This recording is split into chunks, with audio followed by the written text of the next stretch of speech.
All right, what's going on, everybody? It's a beautiful day out here in central Alabama. The wind's blowing. It's probably about 65, 70 degrees. It's been really rainy and kind of cold around here lately. So today is a real nice day to be out here and make some videos. So here we go. We're going to start off with an update on the 7.5-inch AR, the little foldy boy. The folding AR I made the video about is by far my most popular video. I don't know if that's a good thing or a bad thing, because some people liked it, some people not so much. So anyway, this video is going to be kind of an update to that, and maybe an add. I'm going to add some stuff to it also. Some stuff that I've learned, some stuff that I've thought about, or maybe even left out of the first video. But anyway, the title to that video was, how effective is a 7.5-inch AR? Well, short answer, slightly effective. So if it's slightly effective, that means it's slightly ineffective too. And it's I thought it was ineffective enough, like lethality wise. It was a little too ineffective. So before we get too far into it, I'm gonna go ahead and show you.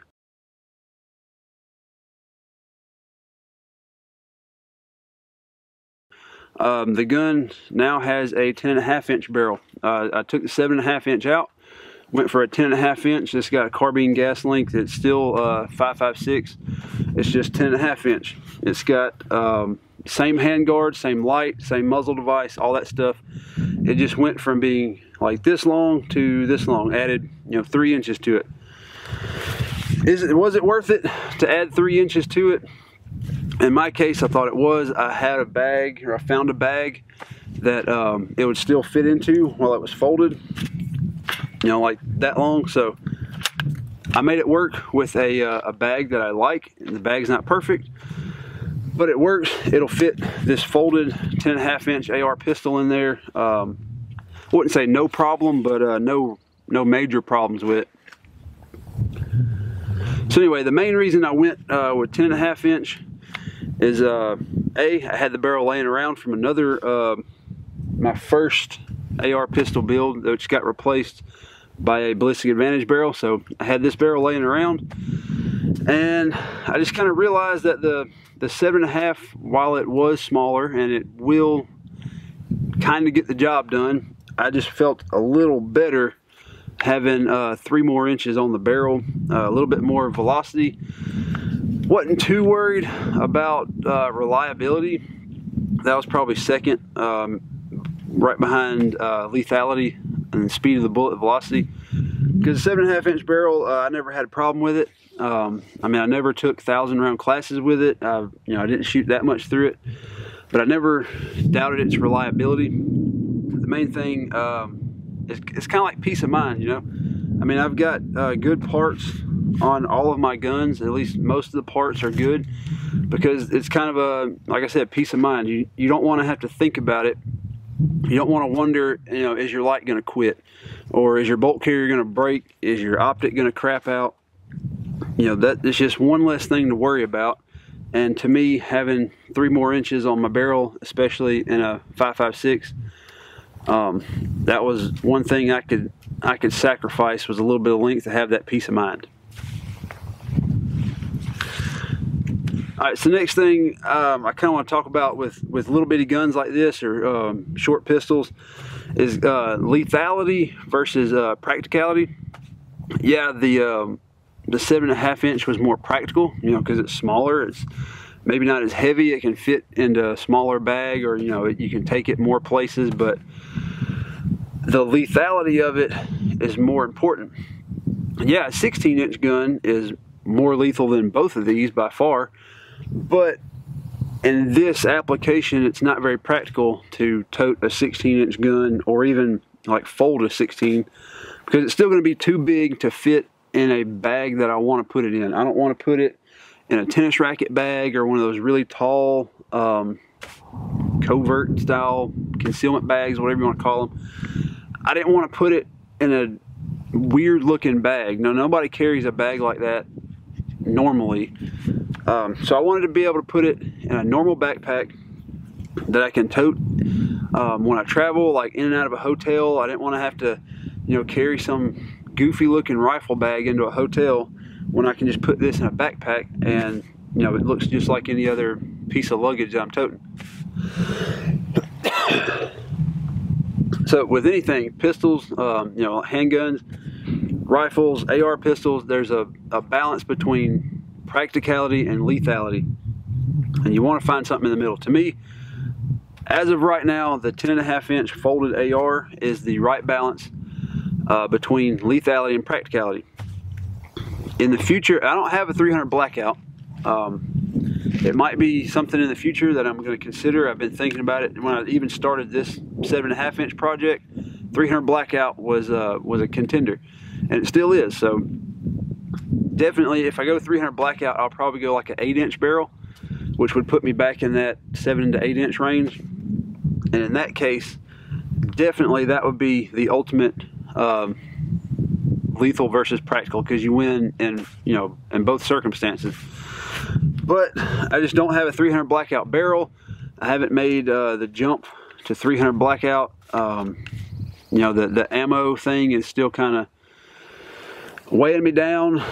That's the original reason I didn't go with it. And I just don't know a whole lot about it. You know, I don't know what kind of bullet to shoot.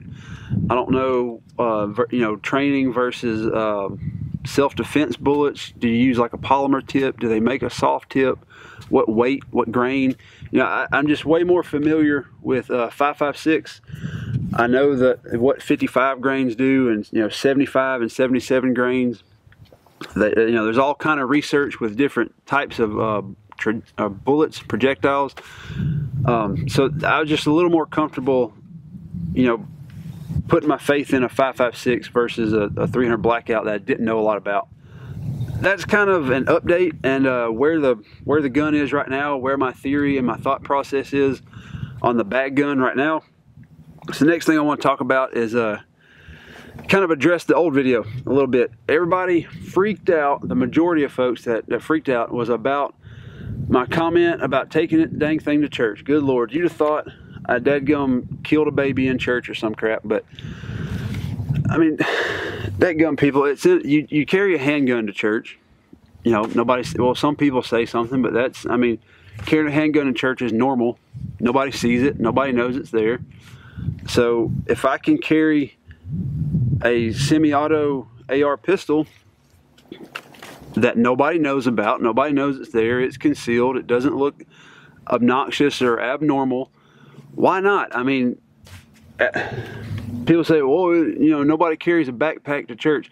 Well, you obviously don't go to church where I do, because lots of people have backpacks, whether they have Sunday school material in it, or, you know, they have their Bible in it, they have their study guides or study material. I mean, there's any number of backpacks in church at any given time, especially at my church. And then people freaked out about diaper bag. Oh, good Lord. Well, you know what? I've got a baby. Diaper bag's on my mind. It's something that people carry all the time. You don't have to put diapers in it. Don't put your gun in the bag that you're also going to put your baby's diapers and crap in. Like, carry a different diaper bag, or carry something that looks like one that you can throw over your shoulder, or, you know, whatever. Y'all, people are just looking way too far into that stuff, taking it too literal. And the next point about that is, the main argument was, well, you're never going to have time to unzip the bag and pull it out and unfold it and rack the charging handle while somebody starts shooting.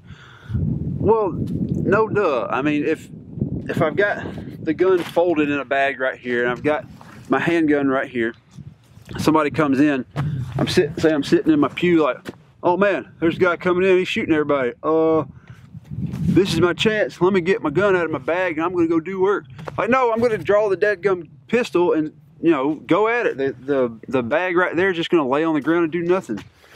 Geez, I'm not gonna waste time to get that when the threat's right there. But like, my church has multiple levels. We have 2 stories. It's on a split level, so there's like a basement that has access to the open in the back. There's the front, like sanctuary and all this stuff. There's doors everywhere. We have classes downstairs, classes upstairs, sanctuaries upstairs. So like, I might be down in the nursery watching the service on the TV down there, or I might be downstairs in the little meeting area watching with my bag. If somebody comes in up top, yeah, I'll have time to grab that on my way upstairs.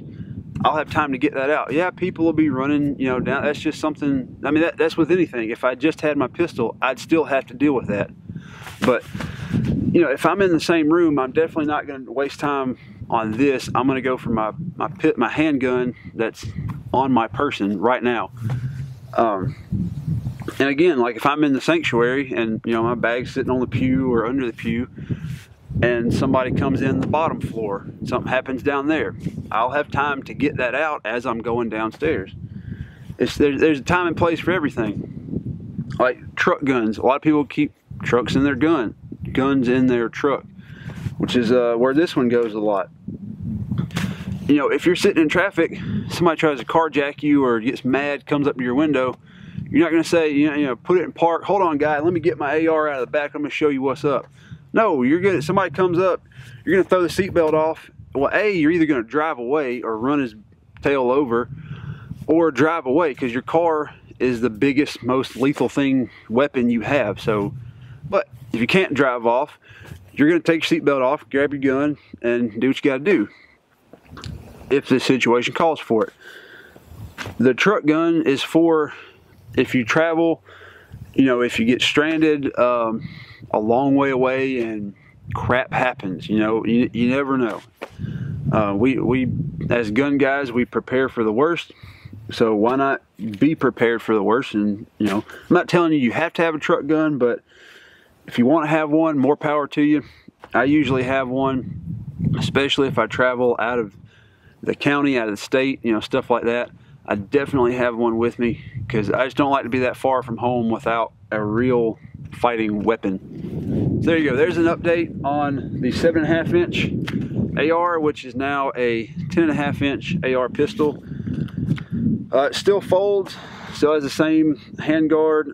I might have changed the optic out. This has got the Geisley super precision mount for the primary arms red dot. Because I put my MRO on my SBR and that came off of that. This came off the SBR, but whatever. Anyway, still got the key mod handguards, still got the Enforce light. I've started transitioning to Surefire slowly but surely because they're very expensive. But they're the best lights you can get. This one is next in line for a Surefire. So whenever I get around to buying one, it's going to go on here. It's probably going to be a Scout M300, the small one. I don't know what I'm going to do with the Enforce, but I've never had a problem with it, never seen an issue with this one, but just one of those peace of mind type things. So yeah, there's the update on the folding AR. It's not a 7.5, it's now a 10.5, 5.56. It still goes in a backpack. It still goes with me almost everywhere I go. If I travel or anything like that, I can go in and out of different states with it because the surrounding states in Alabama accept my carry permit. So if you want to go into the whole concealed pistol, whatever, I'm covered. So don't worry about it.